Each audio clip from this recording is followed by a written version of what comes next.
During the summer of 1929, almost 90 years ago, a 28-year-old trombone player, unknown, from a Caribbean island, reports to rehearsal with a pretty good orchestra, and I mean pretty good, who happened to be playing in Washington, D.C. Just like thousands or hundreds of thousands of musicians have done before, you just showed up for rehearsal. However, unbeknownst to that musician, the band members, and even the band's leader, that day would change the jazz musical landscape forever. 1929, think about it. In more ways than one. Jazz in the 1920s, 30s, and 40s was about swing, bebop, what is known today as American jazz standards. Think Frank Sinatra, Tony Bennett, Michael Bublé. I like the guy. That was about to change as well.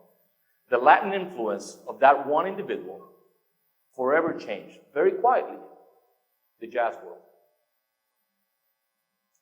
Almost 90 years ago, ground was broken, and the way was paved for musicians from Latin America and the Caribbean to join America's jazz scene.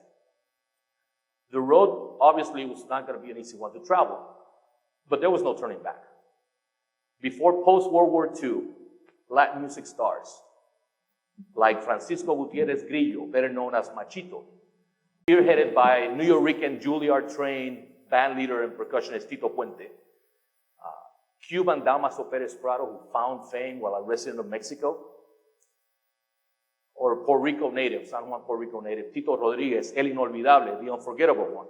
En la vida hay amores que nunca pueden olvidarse. Everybody knows that song, whether you speak Spanish or not. This individual, his rhythms, compositions, and arrangements shaped and came to influence American jazz artists such as Stan Kenton, Charlie Parker, Dizzy Gillespie, just to name a few.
This individual created an incredible repertoire of music that was to be followed throughout.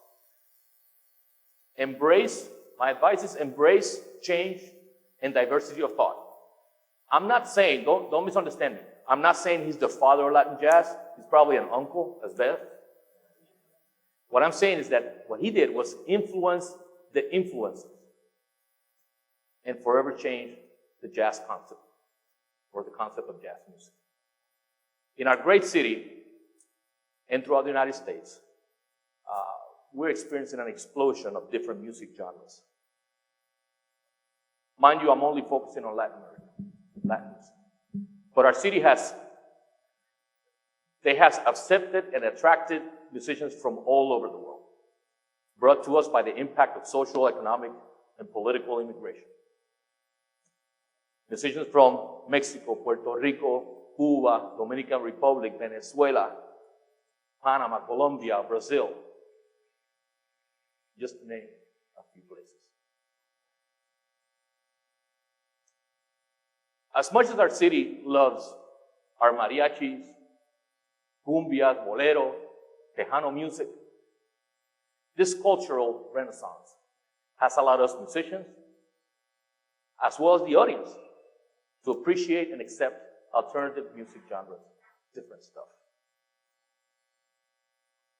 Like Latin jazz, salsa, reggaeton, if you like it,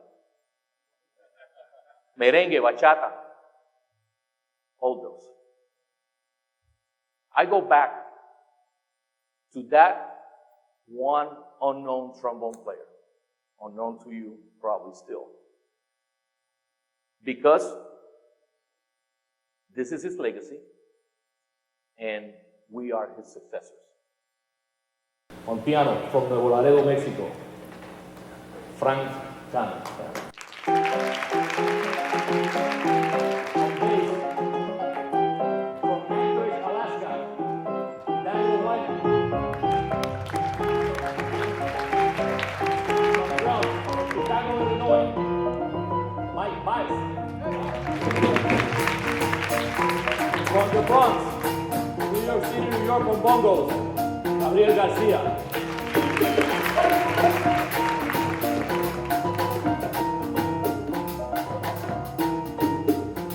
On percussion, from Mayagüez, Puerto Rico, Mr. Juan Padilla.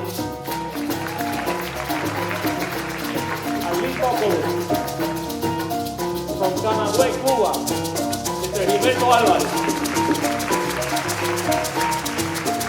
On sax, from Laredo, Texas, Mr. Jerry Espinosa.